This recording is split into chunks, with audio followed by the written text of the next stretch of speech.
times looking over your shoulder just to survive.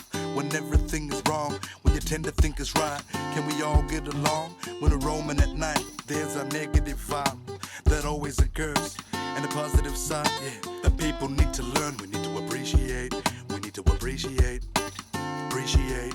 We need to appreciate. Yeah, yeah. Sometimes I just wonder why people always fuss and fight. And I'm here with a 5-time Paralympian legend of the game, Mr. Kevin Coombs. Kevin, how are you feeling about being here at the championships today? Thank you very much, Benson.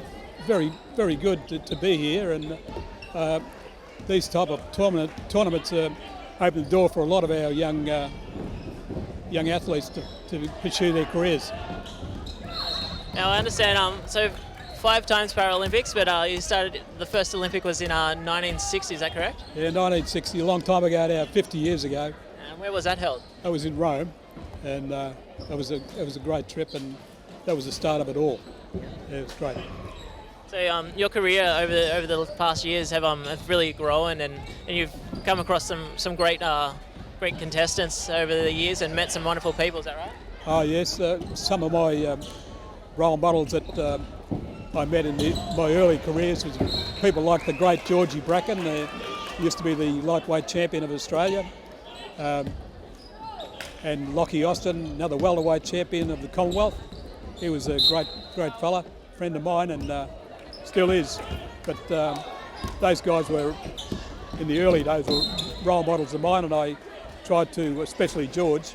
I haven't seen George for a long while, but I understand he lives in Sydney, and he's still probably 2 pound over his fighting weight. He was 9'9" in those days. Oh, yeah? Yes.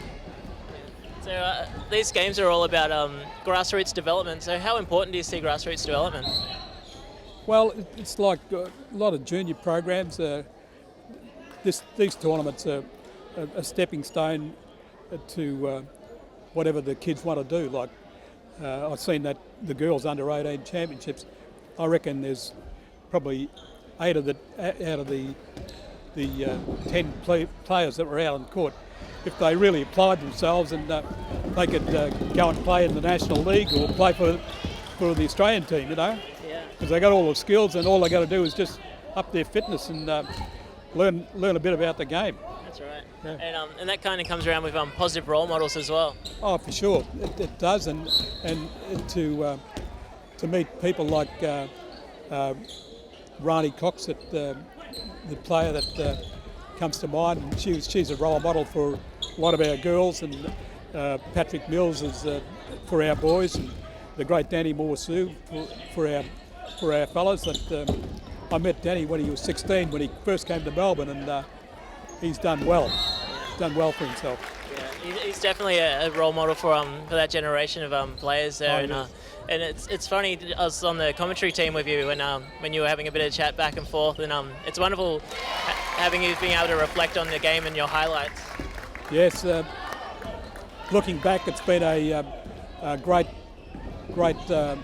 thing to see Danny come through and do what he did. I think he was a 2-time Olympian, Moscow and LA in '84, and he's just a legend down here in Melbourne. He played for many years with the NBL, and he's just a great player. Yeah. Well, Kevin Coombs, thank you very much. You are a legend of the game, and it's been an honour to interview today and sit on the coaching and commentary panel with you. Thanks very much, Benson. Good on you, mate. Thanks. Good.